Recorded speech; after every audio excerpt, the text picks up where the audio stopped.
অবৈধ বীর মুক্তিযোদ্ধাগণ যারা আছেন, যারা কিনা আসল বীর মুক্তিযোদ্ধা না, তারপরও বীর মুক্তিযোদ্ধা নাম ধারণ করে সরকার এবং দেশের ভাবমূর্তি নষ্ট করছেন, তাদের জন্য এই সতর্কবার্তা। আপনাদেরকে আমরা জানাতে চাই যে ইতিমধ্যেই অমুক্তিযোদ্ধা যারা আছেন তাদেরকে ৮,০০০-এর বেশি মুক্তিযোদ্ধাদেরকে মুক্তিযোদ্ধা বিষয়ক মন্ত্রণালয় থেকে বাদ দেওয়া হয়েছে। এ সকল মুক্তিযোদ্ধাগণ ভাতা পাবেন না, তাদের বিরুদ্ধে শাস্তি এবং তারা পূর্বে যে টাকাটি গ্রহণ করেছেন তা রিটার্ন নেওয়া হবে বলে আমরা বিশেষ সূত্রে জানতে পেরেছি।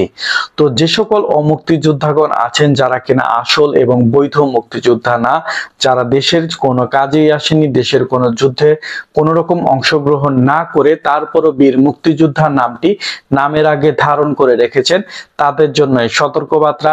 আপনারা মুক্তিযুদ্ধ মন্ত্রণালয়ে গিয়ে নিজের নামটি অবশ্যই কাটিয়ে আনুন, যাতে আপনাদের নামে ভবিষ্যতে মামলাটি না হয়।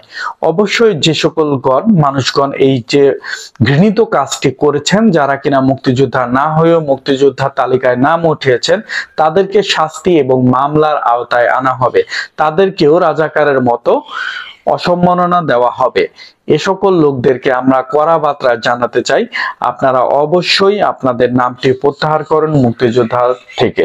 তো সবাই অবশ্যই ভালো থাকবেন এবং আমাদের ইউটিউব চ্যানেলটি সাবস্ক্রাইব করে আমাদের সাথে থাকবেন।